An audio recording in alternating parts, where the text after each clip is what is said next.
He's just a friend, Ji-hoon. Zoraide said it casually, her voice smooth and unbothered, though she used the forbidden intimacy of his first name to drive the point home. The temperature in the minimalist penthouse office of Vane Industries plummeted instantly. Ji-hoon the ghost Vane, the billionaire Korean mafia boss who ruled Seoul with an icy, calculated hand, lost his composure for the first time in 2 years. The woman he claimed was merely his assistant, the one he had spent 24 months secretly fighting his own possessive instincts over, was finally walking out the door toward another man. The Seoul skyline stretched out behind the floor-to-ceiling glass, a grid of electric neon that seemed to bow to the power Ji-hoon held within these walls. Zoraide Vance moved with a poised, quiet confidence across the office, her deep brown skin a striking contrast against the off-shoulder white dress she'd changed into. After 2 years as the lead assistant to the ghost, she had mastered the art of organized chaos, translating his lethal intentions into corporate strategy and managing a schedule that would have broken anyone else. The Vane Industries audit is ready for your review, and the security protocols for the Busan port are locked, she announced in flawless Korean, her professional mask as polished as the minimalist jewelry at her throat. Silence greeted her. She glanced at the luxury watch on her wrist. 7:45 p.m. If she left now, she would meet Malachi Thorne at the club entrance by 8:15. Malachi was a man of steady gaze and understated charisma, and he had been more than patient with her dangerous, high-stakes career. But tonight Zoraide was reclaiming her time. She smoothed the fabric over her slim, elegant build and checked her reflection in the glass. Her natural curls were gathered in a high, soft bun. Her makeup subtle but carrying a sharp, dangerous undertone that whispered she wasn't just going out. She was declaring independence. You're leaving. The voice cut through the silence like a blade through silk. Sharp, dominant and precise. Zoraide turned to find Ji-hoon standing in his doorway, all 6 foot plus of controlled intensity. His crisp white dress shirt was immaculate, but his jaw was clenched with an explosive jealousy he could no longer hide. The subtle Korean script of the tattoo on his neck seemed to pulse with his quickening temper. It's Friday evening, Mr. Vane, she replied, her pensive eyes meeting his piercing dark ones without flinching. And as I mentioned, I have plans. Ji-hoon's hand gripped the doorframe until his knuckles turned white, his stare intense and protective as he realized the just-a-friend shield she was using was about to change everything. The office on the 50th floor of Vane Industries was a cathedral of glass and cold steel, a place where Zoraide Vance had learned to breathe in the silence of a predator. For 2 years, she had been the calm center of Ji-hoon's chaotic empire, a woman who could navigate a boardroom of hostile investors and a back-alley negotiation with the same poised grace. She moved through the organized chaos of his life like a ghost, managing an impossible schedule that often blurred the lines between a billionaire's corporate whims and a mafia boss's lethal necessities. Her dark fingers tapped a rhythmic, efficient pattern against her tablet as she filed the final reports for the day, her mind flickering back over the 24 months she had spent in his shadow. Ji-hoon the ghost Vane was a man built on controlled intensity, his presence in the office as heavy as the velvet night pressing against the windows. Zora had perfected the art of reading him, the way his jaw would tighten almost imperceptibly when a contract was delayed, or the specific piercing darkness in his eyes when he was calculating a move against a rival. She had learned to translate his curt, one-word commands into actionable brilliance, often saving his merger strategies with a vision he hadn't yet realized he possessed. But behind the spreadsheets and the security protocols, she had buried feelings that felt like a betrayal of her own professional sanctuary. Every late night spent over takeout noodles, every accidental brush of fingers while passing a file, and every time he looked up to find her gaze in a crowded room had added a brick to a wall she was desperate to maintain. She knew the stakes. She was a black woman in a world that already viewed her with a mixture of curiosity and skepticism. To misread a flicker of tenderness in Ji-hoon's eyes as anything more than professional respect was a risk she couldn't afford. She had convinced herself that the electricity between them was merely the byproduct of proximity and high-stakes stress. Tonight, however, the shadows felt longer. As she straightened the files on her desk one last time, Zoraide felt the weight of those 2 years pressing down on her. She had been his most loyal soldier, his most brilliant strategist, and his silent protector. But as she glanced at the off-shoulder white dress draped over the back of her chair, she realized she was tired of being a shadow in a kingdom of his making. It was time to see if Ji-hoon Vane could handle a world where she wasn't just his assistant, but a woman with a life that belonged entirely to herself. The heavy glass doors of the executive suite clicked shut behind Zoraide, the sound echoing like a final gavel in the sudden vacuum of the office. Ji-hoon remained standing in the center of the room, his hand still hovering where her wrist had been, the ghost of her pulse lingering against his palm. He watched her through the transparent partitions as she moved toward the elevator, her off-shoulder white dress catching the dim light of the hallway. She looked ethereal, a sharp departure from the structured blazers and high-collared shirts she usually wore to shield herself from his world. He didn't move until the elevator dinged and the doors slid shut, swallowing her whole. The silence that followed was suffocating. For 2 years, this office had been a fortress they built together, a place where his word was law and her presence was the only thing that made the law bearable. Now the silence felt like a mockery. He paced the length of his desk, his jaw set in a line so tight it ached. His mind replayed her words, "He's just a friend," and the casual way she had said them, as if Malachi Thorne didn't represent a direct threat to the internal order he had spent months trying to maintain. He threw himself into his leather chair, staring at the empty space where she usually sat. He thought about the organized chaos she managed so effortlessly, the way she could anticipate his needs before he even spoke them. She was the only person who saw through the ghost persona to the man beneath, the one who didn't just want a brilliant assistant, but a partner who could stand equal in his shadows. He had kept his distance, convincing himself it was for her safety and his integrity, but seeing her dress for someone else had stripped away his logic. His dark eyes fixed on the security monitors on his desk. He could see her car exiting the parking garage, merging into the vibrant, neon-lit stream of Seoul's Friday night traffic. The protective posture he always assumed around her shifted into something more primal, an explosive jealousy that burned hotter than the city lights. He reached for his phone, his thumb hovering over the contact for his head of security. He knew the boundaries he was about to cross. He knew that tracking her to the club was a breach of everything they had established, but the thought of her under the gaze of another man made the world feel like it was starting to burn. "Find her," he said into the phone, his voice a low, dangerous rasp that brooked no argument. "I want her exact location in 5 minutes." He stood up, grabbing his blazer and heading for the door. The professional mask was gone. The Mafia boss had taken over. The black sedan carved through the rain-slicked streets of Gangnam like a silent predator, its tinted windows reflecting the chaotic neon pulse of the city. Inside, Ji-hoon sat in the shadows of the back seat, his athletic frame coiled with a tension that made the air in the car feel heavy. He stared at the glowing tablet in his lap, watching a small red move steadily across a digital map of Seoul. He had spent 2 years perfecting the art of controlled intensity, maintaining a marble statue neutrality that never betrayed his thoughts. But tonight, the mask had shattered, replaced by an explosive jealousy that burned through his usual logic. "She's entered the V Club in Itaewon, sir," his head of security reported, his voice low and professional. Ji-hoon didn't respond, his dark eyes fixed on the screen. He knew that using his private security team to track his executive assistant was a flagrant breach of every professional boundary they had established.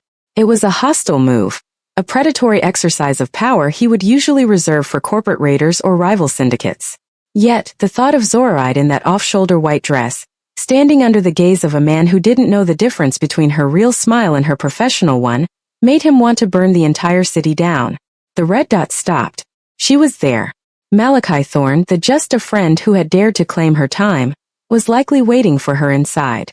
Ji-hoon's jaw tightened as he thought of the man's uncomplicated presence. He imagined Zoraide's soft, striking features illuminated by the club's strobe lights, her natural curls gathered in that elegant bun he'd spent all day trying not to stare at. The realization that she had rescheduled work commitments for this man, something she rarely did for anyone, felt like a physical blow to his pride. As the car pulled up to the curb of the exclusive club, the bass from the music vibrated through the floorboards, matching the frantic rhythm of his own heart. His security team moved to clear a path through the waiting crowd, but Ji-hoon stepped out before they could reach the door. He didn't care about appearances or company policy anymore. He wasn't there as the CEO of Vane Industries or the ghost of the underworld. He was a man who had stayed silent for too long, watching from the shadows while the only woman who truly saw him moved further out of his reach. He straightened his tailored suit, his piercing gaze fixed on the entrance as he prepared to cross a line he knew he could never uncross.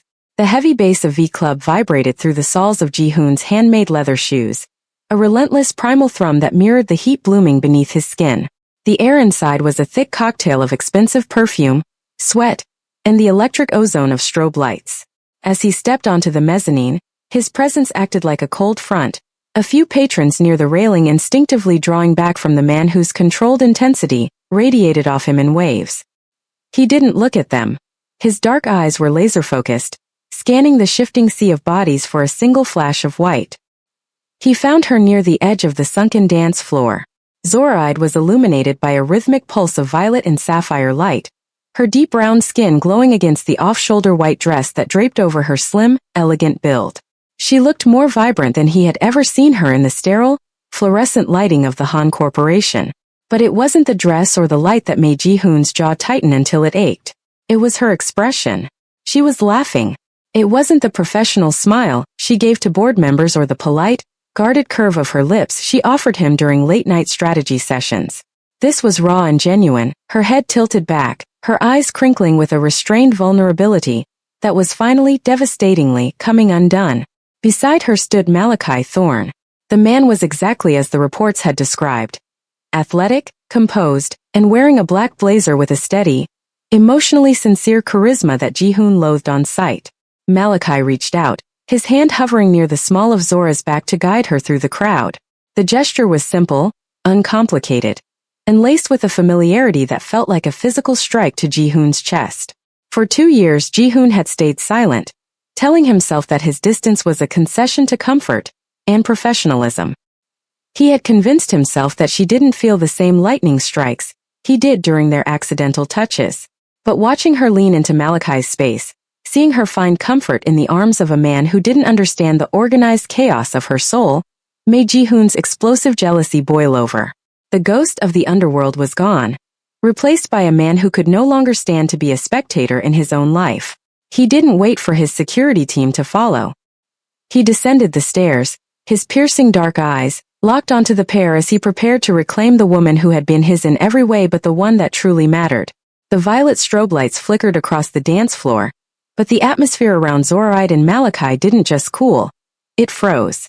Ji-hoon moved through the crowded club with the predatory grace that usually signaled a hostile takeover in the boardroom, his controlled intensity now sharpened into a weapon. He stepped into their personal space, his 6 feet 2 inches frame cutting off the light and the music's rhythm, forcing Malachi to take a half step back from the sheer weight of his presence. "The night is over, Zoraide," Ji-hoon said, his voice a low, dangerous rasp that sliced through the heavy bass like a blade through silk. He didn't look at Malachi. His piercing dark eyes were fixed solely on Zora, boring into hers with a raw, vulnerable desperation that made her breath catch. Zoraide straightened her spine, her pensive eyes flashing with a mixture of anger and a dangerous hope she had spent 2 years trying to suppress. "Mr. Vane, you are overstepping," she replied, her voice steady despite the way her heart hammered against her ribs. "I told you I have plans. My time after hours belongs to me." "Not tonight," he countered, his jaw tightening almost imperceptibly, as his gaze finally flickered to Malachi.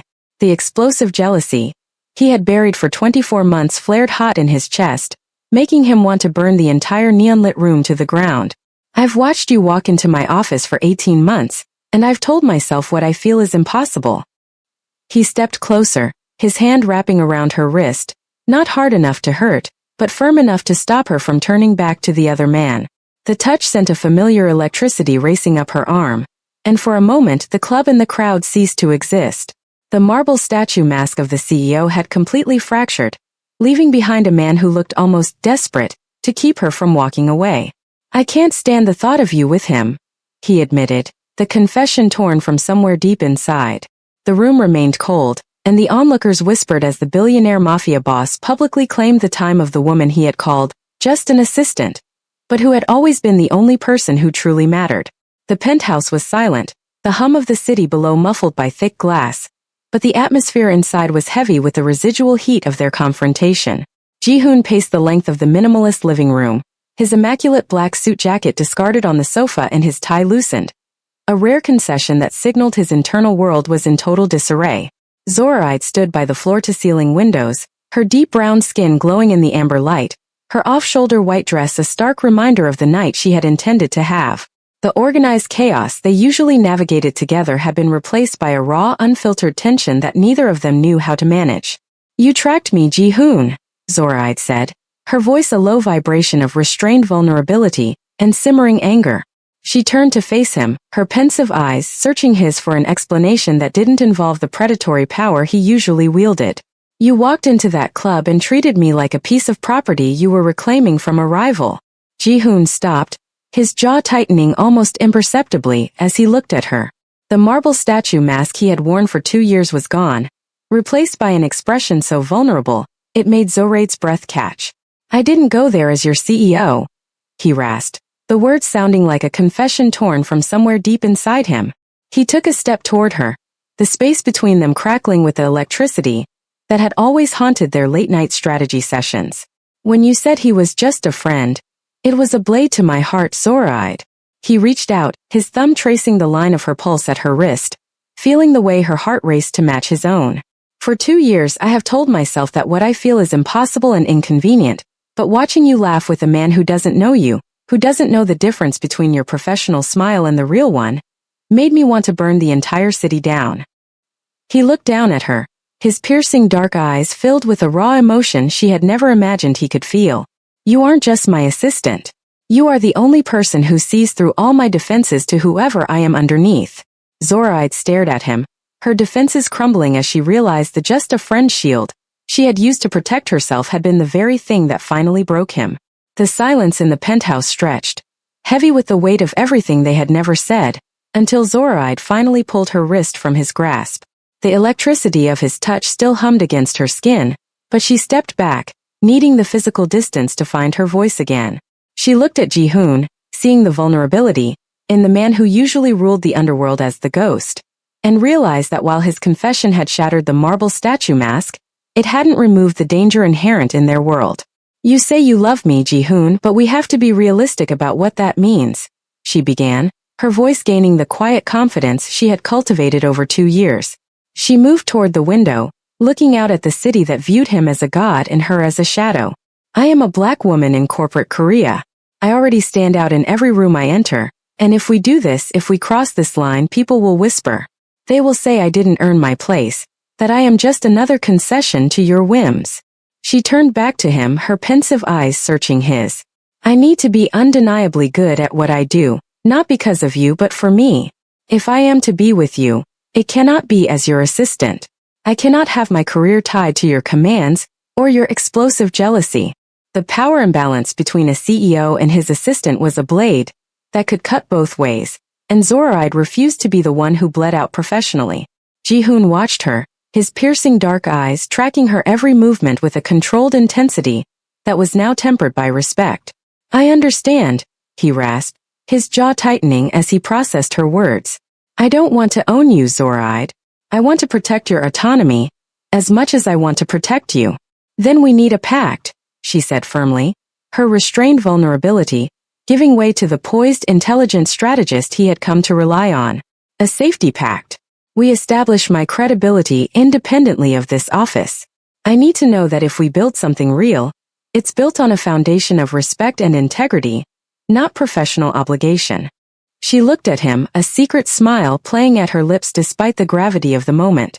If you can wait for that, Ji-hoon, then maybe we have a chance to see if what we feel in this room survives the light of day.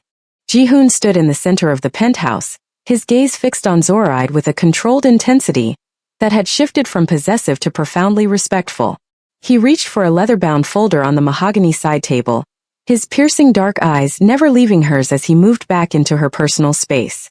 The marble statue mask was gone, replaced by the raw vulnerability of a man who had spent weeks calculating a future where he didn't have to choose between his desires and her dignity. I've already anticipated your need for autonomy, Zoraide, he said, his voice a low, steady vibration that resonated in the quiet room. He opened the folder, revealing a contract that bore the official seal of Vane Industries. The position of Vice President of Strategic Development has been open for 2 months. It was created specifically for you.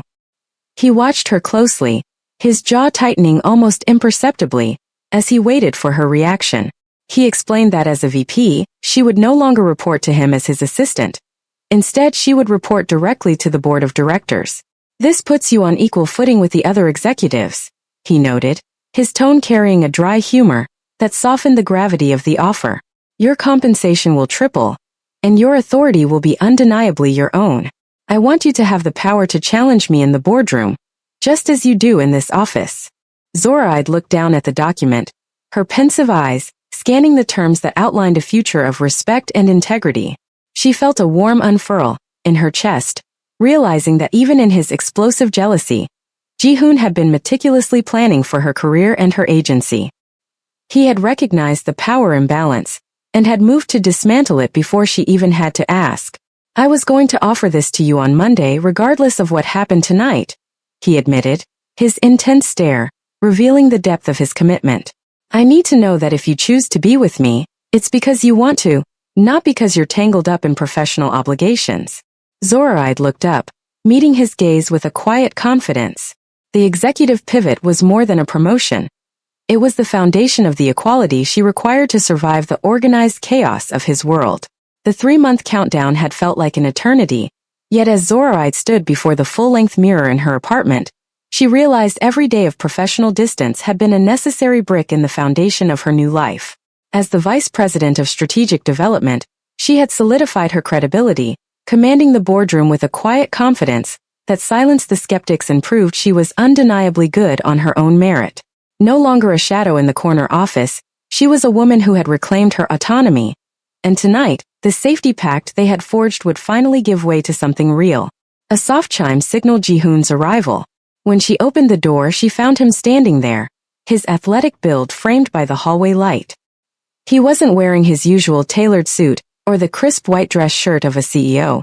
Instead, he wore a soft charcoal gray sweater and dark trousers, a rare concession to comfort that made him look approachable, almost vulnerable.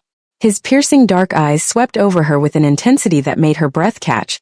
But this time the explosive jealousy was gone, replaced by a real genuine smile that transformed his entire face. You look beautiful, Zoraide, he said, using her first name with a quiet certainty that felt like a promise. He didn't reach for her with the predatory grace of a boss. He waited, giving her plenty of time to pull away, until she chose to close the distance herself. He took her to a small secluded restaurant in a quiet corner of the city, far from the neon-lit chaos of the clubs and the golden shadow of the office. There were no security protocols or impossible schedules to manage tonight. Over a dinner where he remembered every small detail of her preferences, just as he had remembered her noodle orders during their late-night strategy sessions, the power imbalance finally dissolved. I told you I would wait forever, Ji-hoon murmured, his hand slowly reaching across the table to take hers. The touch was electric, sending a familiar lightning strike through her. But now it was tempered by genuine admiration and understanding. They weren't a CEO and his assistant navigating organized chaos. They were two equals building something, carefully, ethically, and with complete transparency. As the moon rose over Seoul, Zoraide realized that by choosing herself first, she had finally found the man she was brave enough to choose in return.